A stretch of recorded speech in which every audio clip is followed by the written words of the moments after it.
Un reencuentro con la vida, un reencuentro con la vida, un reencuentro con la vida. Reencuentro con la vida, con Pedro Caballero. En esta oportunidad continuaremos con la temática que hemos venido tratando con respecto al Sermón de las Bienaventuranzas, o el famoso Sermón del Monte, dicho por Jesús en el ejercicio de su ministerio. El Sermón del Monte, esa bienaventuranza que está en Mateo capítulo 5, pero ahora en el versículo 4, la cual se refiere a bienaventurados los que lloran, porque ellos recibirán consolación.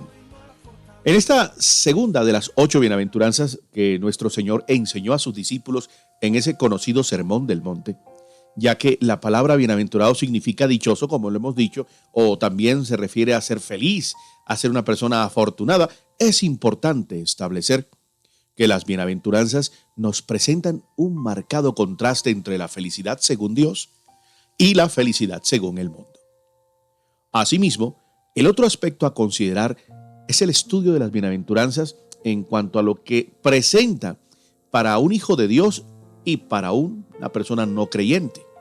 Es decir, puede parecer un disparate, puede ser algo contradictorio la forma en cómo Jesús plantea esas bienaventuranzas y claro, las podemos asimilar de una manera placentera a aquellos que hemos puesto nuestra confianza y nuestra fe en Dios, pero aquellos que aún no han tenido la oportunidad de tener un encuentro personal con Cristo, pues les van a parecer absurdas todas esas claves, todos esos secretos, todas esas llaves o todas esas fórmulas para abrazar la felicidad de manera perdurable.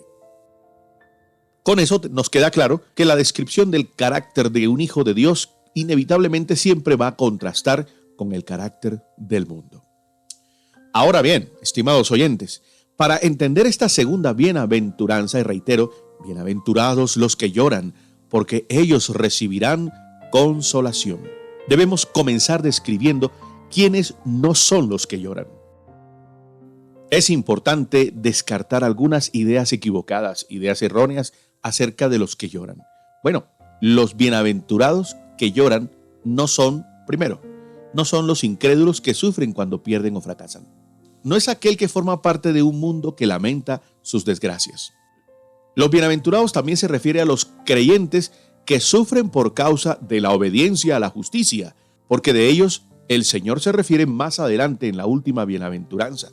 Es decir, la tristeza, el llanto, el sufrimiento y la aflicción que padecen aquellos que caminan haciendo lo que es justo, lo que es recto, más temprano que tarde, esa tristeza, ese lloro, esas lágrimas se transformarán en alegría, en gozo y en satisfacción. Entonces, ¿a quiénes se refiere cuando el Señor dice bienaventurados los que lloran? Bueno, para entenderlo mejor, debemos mirar el contexto y seguir la línea de lo que el Señor ha venido hablando. En el verso anterior nos dice que bienaventurados los pobres en espíritu, porque de ellos es el reino de los cielos. Mateo 5:3. Lo estudiamos en la emisión anterior. Estos son todas aquellas personas que entienden su miseria espiritual en la presencia de Dios y que necesitan abastecerse de Dios para realmente ser enriquecidos. Saben que están arruinados espiritualmente y reconocen su total pobreza ante la santidad divina y por eso claman a Dios para que Dios les provea, les sustente, les abastezca hasta rebosar y satisfacer su necesidad de Él. Entonces, si se trata de una pobreza espiritual, se entiende que el llorar también se refiere a un llorar espiritual y moral.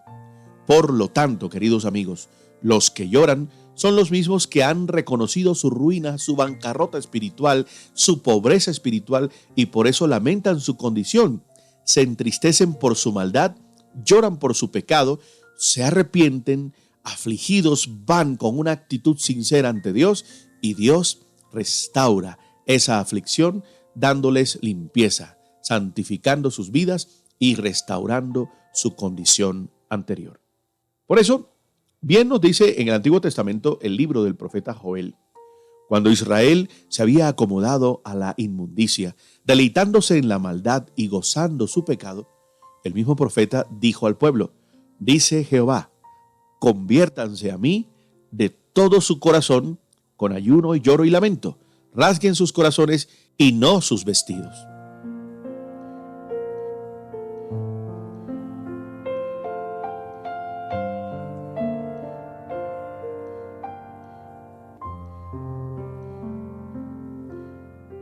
Los hombres lloramos cuando nos fallan, cuando nos defraudan, cuando la familia sufre, cuando nos engañan, cuando todo sale mal y llegan los problemas.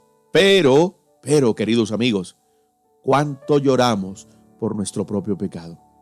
¿Cuánto lamentamos por nuestra maldad?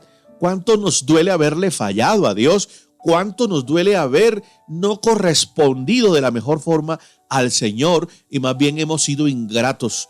Hemos sido unos desagradecidos cuando no somos consecuentes con Él después de todo lo que el Señor ha hecho por nosotros. A eso se refiere. Bienaventurado el que reconoce su aflicción y llora, se duele por haberle fallado a Dios, va a su presencia, se arrepiente, derrama su corazón. El rey David decía, cuando le falló a Dios en una oportunidad de su vida, él se sentía tan mal y él le decía: Señor, yo he pecado. Señor, te he fallado, te ruego, haz lo que quieras conmigo, pero no me quites tu presencia, no me quiero ir de tu lado, Señor, y haz en mí un corazón nuevo, límpiame de mi maldad, Señor, restriega esa área sucia en mi vida como con un hisopo y límpiame de mi pecado. Y aquel que va con esa actitud ante el Padre Dios, el Señor tiene misericordia, el Señor al que es humilde, al que se quiebra ante Dios, al que se humilla y reconoce su falta, reconoce y admite su pecado, va y se confiesa ante Dios. Dios hace uso de una de sus maravillosas cualidades, como es la misericordia, la compasión, y nos dará una nueva oportunidad, porque grande es su misericordia y es tardo para airarse, especialmente con aquellos que humildemente se cobijan delante de Él con humildad, reconocen su pecado y lloran por su maldad. Es por eso que el apóstol Pablo decía que la tristeza que es según Dios produce arrepentimiento para salvación, pero la tristeza del mundo produce muerte. Segunda a los Corintios 7:10.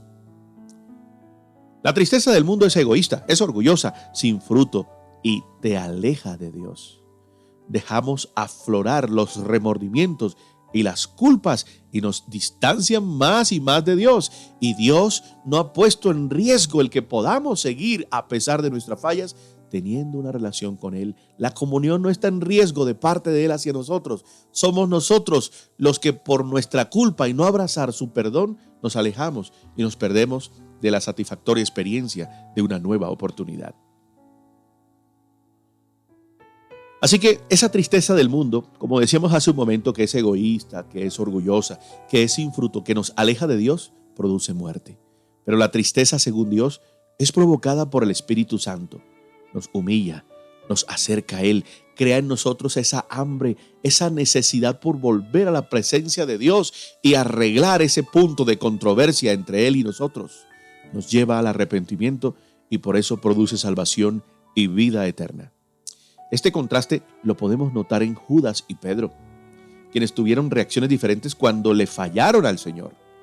Judas solo sintió remordimiento por haber entregado a Jesús, pero Pedro lamentó y se arrepintió de haberle fallado a su Señor. Y hay una gran diferencia, queridos oyentes.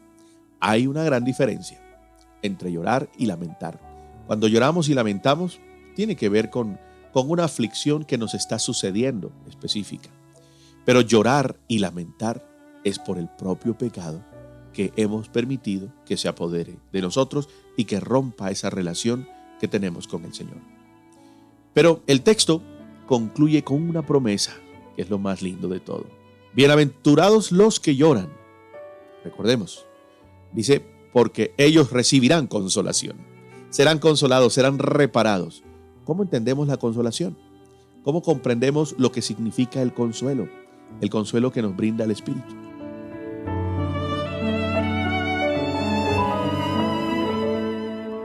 La idea de consolar, podemos entender algunos detalles con respecto a este concepto, recibirán consolación. Bueno, en la Biblia el consuelo, por ejemplo, en ciertos pasajes que encontramos en el Antiguo Testamento. El concepto consuelo está ligado a perdonar los pecados.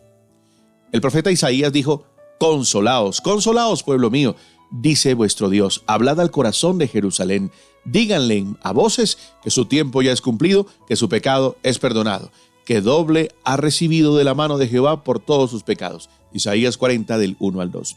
Es decir, el consuelo del que nos habla Jesús en la bienaventuranza para aquellos que lloran, para aquellos que auténticamente y legítimamente se presentan ante Dios arrepentidos, experimentan ese descanso, ese alivio, como la persona que tiene una gran deuda y de repente pues se le es condonada su deuda, le es perdonada, se le expide un paz y salvo, ¿sabe? Ya no debe nada, usted está en ceros, ya no debe nada, puede irse tranquilo, puede descansar. Cuando una persona tiene una gran deuda y la termina de pagar, o por lo menos por algún tipo de providencia administrativa se le perdona su deuda, ¿qué experimenta? ¡Qué alivio, qué descanso! El ya no tener que deber, porque el deber, el estar siendo bombardeado por cobros, esa hostigación por los abogados, por los cobradores, por las amenazas de embargo, por todo lo feo y lo horrible que es deber y estar en un déficit tremendo, estar en rojo, el perder las cosas, el tener que su vida queda limitada, se apagan muchas cosas en su vida por la angustia del deber.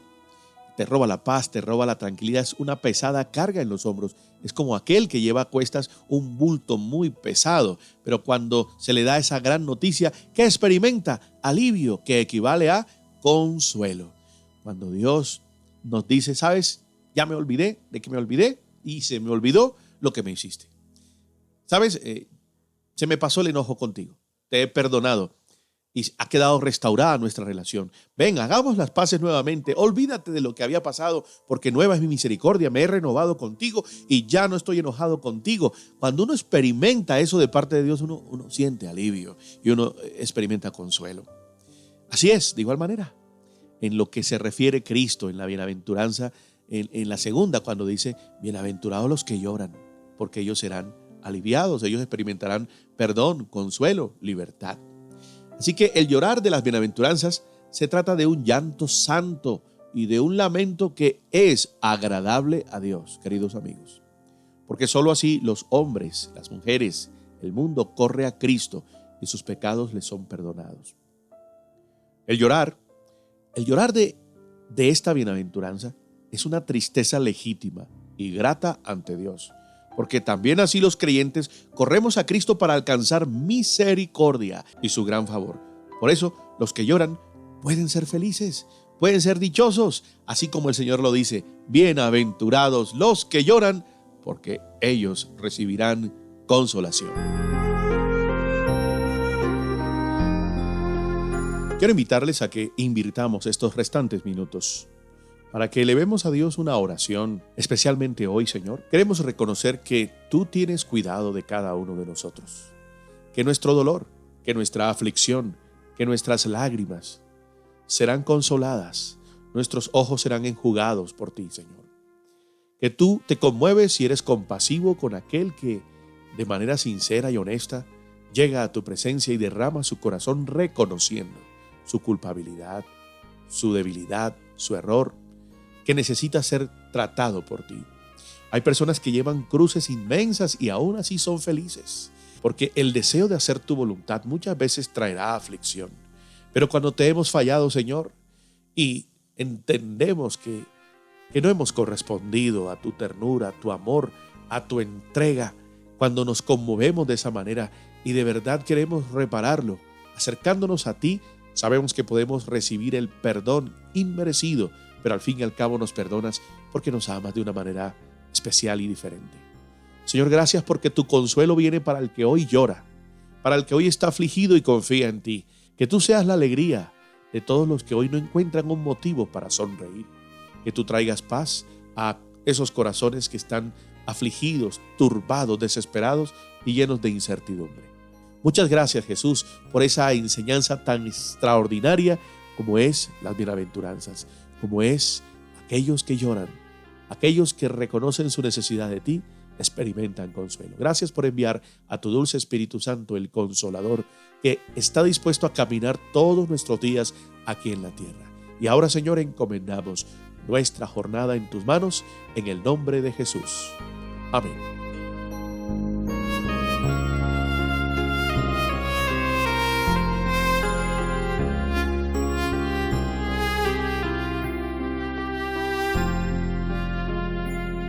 Ya hasta aquí nuestro momento, llegó la oportunidad de vivir un nuevo tiempo y de tener Reencuentro con la vida, con las más impactantes reflexiones extraídas del Manual de la Vida, las cuales nos hacen descubrir el verdadero propósito de nuestra existencia. un reencuentro con la vida, un reencuentro con la vida, un reencuentro con la vida. Reencuentro con la vida, con Pedro Caballero.